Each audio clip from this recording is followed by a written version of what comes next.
Hello everyone. तो अभी हम लोग देखने वाले हैं क्वेश्चन नंबर 11, ठीक है। और ये जो क्वेश्चन है ये एच सी वर्मा बुक से लिया गया है और ये रिफ्लेक्शन पार्ट का क्वेश्चन है, ठीक है। अब यहाँ पे जो क्वेश्चन है ना, काफ़ी बड़ा क्वेश्चन दिया हुआ है। तो सबसे पहले क्वेश्चन को पढ़ेंगे और इसमें से गिवन निकालेंगे। यहाँ पे दिया हुआ है कि व्हेन अ कॉनकेव मिरर, ठीक है। अब कॉनकेव मिरर का बात कर रहा है तो हम लोग क्या करेंगे, कॉनकेव मिरर बना लेंगे, ठीक है। कॉनकेव मिरर इस तरह का होता है, इधर रिफ्लेक्टिंग पार्ट होता है इसका।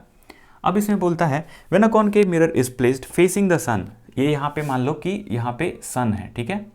ये सन को फेस कर रहा है ना, facing the sun. The sun's ray converge to a point 10 centimetre from the mirror. अब यहाँ से जो सन रे आता है, मान सन रे जो है ना इन्फिनिटी पे मान लेते हैं कि है, ठीक है। तो इन्फिनिटी से जब लाइट रे आता है तो वो इस पे टकरा करके कहाँ से कटता है, ये तो हम लोग को पहले से पता है ना कि फोकस से कटेगा, ठीक है। ये हम लोग को पहले से पता होता है, ठीक है। ये हम लोग रूल पढ़े हैं कि कोई भी चीज़, कोई भी लाइट रे अगर इन्फिनिटी से आएगा ना तो कहाँ से कटेगा, फोकस से कटेगा। तो यहाँ पे इनडायरेक्टली मेरे से क्या बोल रहा है कि सन का जो रे आया वो टकराया मिरर से और वो कन्वर्ज कहाँ किया, 0.10 सेंटीमीटर फ्रॉम द मिरर। मतलब ये फोकल लेंथ मेरे को दिया हुआ है, ठीक है। ये हम लोग को दे दिया है 10 सेंटीमीटर।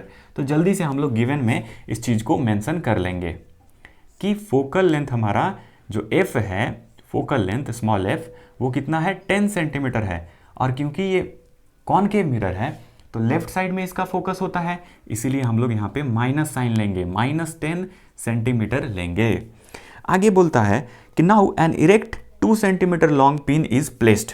अब यहाँ पे कोई 2 सेंटीमीटर का एक पिन रखा जाता है जो कि 15 सेंटीमीटर पे है। अब हम लोग जानते हैं कि ये 15 सेंटीमीटर पे ये फोकस है। इट मीन्स कि हमारा सी जो होगा वो सी का रिलेशन क्या होता है, जस्ट डबल होता है। तो ये 10 है, यानी कि यहाँ से यहाँ भी डिस्टेंस कितना होगा हमारा, 10 सेंटीमीटर होगा, ठीक है।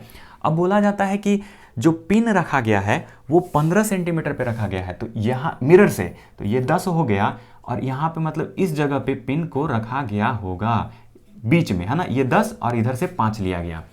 तो हम लोग समझ गए कि इसका मतलब u हमारा कितना होगा, -15 सेंटीमीटर, क्योंकि इस साइड में मिरर का रखा गया है इसलिए माइनस लिए साइन, और 10 सेंटीमीटर और थोड़ा सा इधर मतलब 5 सेंटीमीटर इधर से ले लो तो 15 सेंटीमीटर दूर रखा गया है। और इसका हाइट जो है ऑब्जेक्ट का वो दिया हुआ है 2 सेंटीमीटर। इरेक्ट इमेज है तो हम प्लस लेंगे हाइट। इसके बाद मेरे से पूछा जा रहा है कि if you want to get the image of the pin on a card. अब एक कहीं पे कार्ड रखना है और हम लोग को इमेज, यहाँ पे इमेज कहाँ पे बनेगा ये पूछा जा रहा है। तो वो कार्ड बस ऐसे ही बोला गया है। बेसिकली तुमसे कुछ पूछा जा रहा है क्या, भी, है ना। अगर तुम भी निकाल लिए तो तुम इमेज का डिस्टेंस बता दोगे।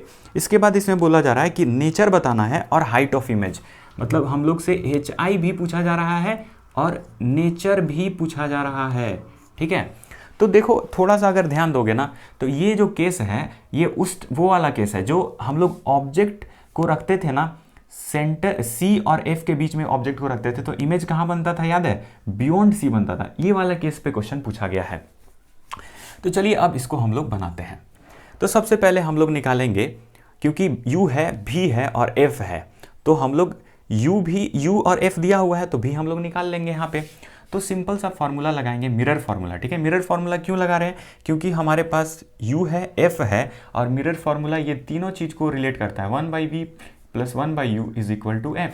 तो ये हम लोग मिरर फार्मूला इसीलिए लगाते हैं क्योंकि यहाँ पे हम लोग दो चीज़ दिया हुआ है और तीसरा चीज़ हम लोग को निकालना होता है, इसीलिए।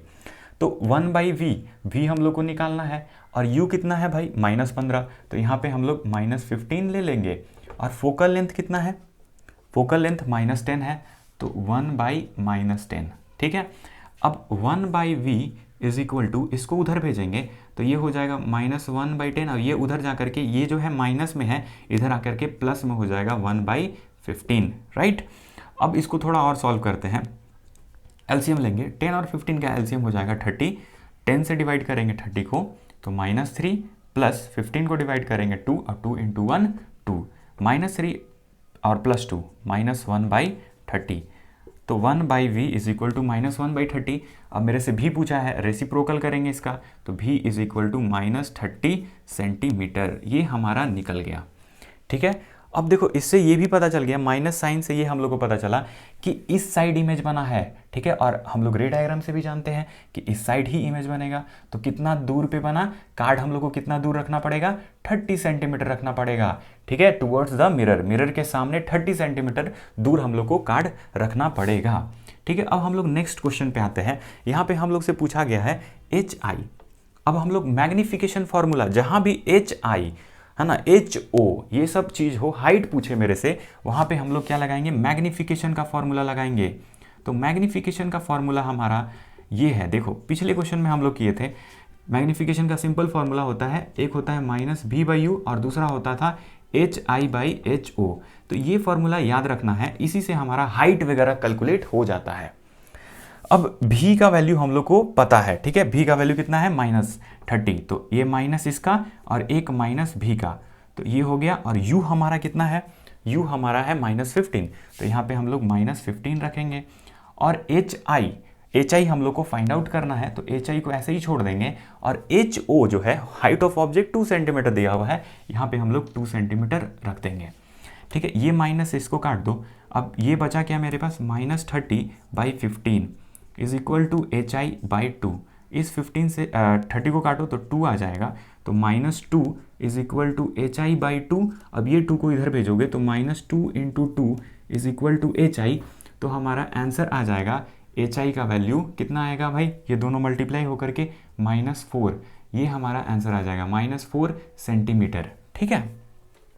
अब देखो हाइट माइनस में जब भी आए ना, इसका मतलब होता है कि वो इमेज जो है वो ऐसा बना है, इन्वर्टेड है, वो इन्वर्टेड बना है, ठीक है। तो अब यहाँ से हम लोग बोल सकते हैं, अब देखो अब मेरे से क्या पूछा, नेक्स्ट जो क्वेश्चन मेरे से पूछा है वो पूछा है नेचर, है ना, नेचर क्या होगा।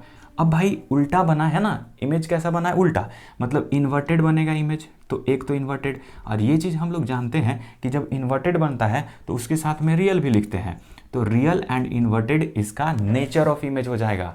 समझ में आ रहा है, नेचर क्या हो जाएगा, रियल एंड इन्वर्टेड। और वैसे भी अगर तुमको केस याद होगा ना कि कॉनकेव मिरर में बहुत सारे केसेस पढ़े थे, 6 केसेस पढ़े थे ना, तो 6 केसेस में ये जो हमारा केस है, ये हमारा C और F के बीच में जब हम रखते हैं तो इमेज जो होता है रियल एंड इन्वर्टेड बनता है, ठीक है। तो भाई वर्चुअल तो बनेगा नहीं, तो आराम से हम लोग रियल एंड इन्वर्टेड बोल देंगे, ठीक है। अगर देखो तुम्हारे अगर ये सब में प्रॉब्लम आ रहा है ना, तो मेरे प्लेलिस्ट में जाओ और वहाँ से तुम ये सारे कॉन्सेप्ट को क्लियर कर सकते हो, ठीक है। चलो फिर देखते हैं अगले क्लास में, थैंक यू।